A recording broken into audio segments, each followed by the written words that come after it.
আমি আগেও বিভিন্ন স্টেটমেন্ট আপনারা পাইছেন, বহুত ক্যান্ডিডেট আপনারা আইবা, আপনারা ভোট খুঁজিবা, টিকেটের দাবি করবা, পরবর্তী পার্টিয়ে দেখুন আলগাপুর খাটলি চলার মাঝে এক সিট আর হাইলাকান্দি সমষ্টিতে একটা সিট।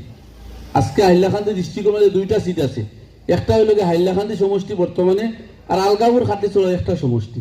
দুই সমষ্টির দুইজন ক্যান্ডিডেট দিব, একটা হইল কি মেজরিটি করছে হাইলাকান্দি সমষ্টির মেজরিটি ক্যান্ডিডেট দিব, আর একটা হইল কি আলগাপুর খাটলি চলার মাইনরিটি সমষ্টি।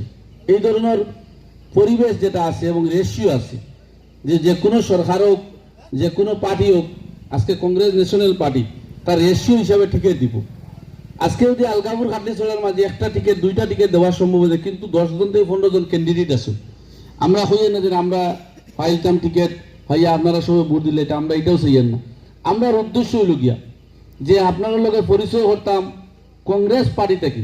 আজকে যদি পার্টি আমারা টিকিট দিয়ে আপনারা আমার সাহায্য করতাম, আর যদি পার্টিয়ে বিবেচনা করিয়া মনে করে এই সমস্যার লেগে অন্যরে দিলে হাইলাকান্দি ডিস্ট্রিক্টের লাগি সবার সহযোগিতা থাকবো এবং পার্টির লাভ হইব, যারে দিয়ে আমরা এক জায়গায় থাকতাম। আমরা বিভ্রান্ত বিভিন্ন সময় লাগি যাই যে আজকে আমি আইলাম মিটিং করলাম, সবলে পরিচয় হইল, কালকে ইলেকশনও ডিক্লেয়ার হইলো, আমার টিকিটও নাম আইল না, আমি বিভ্রান্ত করি। এই ধরনের চিন্তার আমরা যাওয়ার ইচ্ছা নাই, কারণ আমরা চাই সবাই মিলিয়া, কারণ সব ছাড়া সিট জিতানি সম্ভব হইতো না। ভোট যদি আমরা ডাইভার্ট করিলাই তা আমরা সিট জিতানি সম্ভব হইতো না। আমরা হাইলাকান্দি ডিস্ট্রিক্টের মধ্যে দুইটা সিট আছে, যে কোনো মতে আজকে হাইলাকান্দি সমষ্টিও যত এখানের মানুষ আছেন সহযোগিতা করিয়া কিভাবে সিট জিতাইতে লাগে। আলগাপুর খাটলি চড়াত আমরা খাটলি চড়াতো হয়ে আইছি, যদি খাটলি চড়াতে ক্যান্ডিডেট দিয়ে আমরা এক জায়গায় ভোট দিতাম, আর আলগাপুর থেকে যদি ক্যান্ডিডেট দিয়ে মধ্য হাইলাকান্দি থেকে দিয়ে সব জায়গা থেকে সিট এখন যখন একটা হয়ে গেছে, মাইনরিটি সিট একটা হয়ে গেছে, মেজরিটি একটা হয়ে গেছে।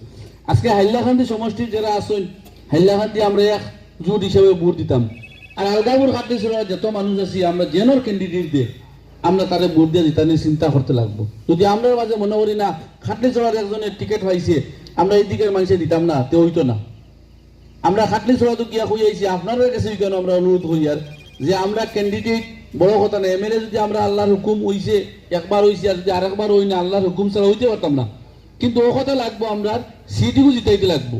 আর সিট জিতাইতে হইলে যদি আজকে আমরা সরকার আনতে পারি, কারণ এক সিটের কত গুরুত্ব থাকে আপনারাও জানেন, যদি আমরা এক সিট জিতাই এক সিটের লাগে যদি সরকার হারি যায়, পরবর্তী কিন্তু আমরা এই যত ধরনের মানুষের বিভিন্ন ক্ষেত্রে যে সমস্যা আছে মোকাবিলা করা সম্ভব হইতো না। আমরা ওটা উদ্দেশ্য থাকবো যদি সরকার আমরা পক্ষে হয়, আমি যদি বিধায়ক হই না আপনারা সবাই সাহায্য সহযোগিতা করতে পারবেন।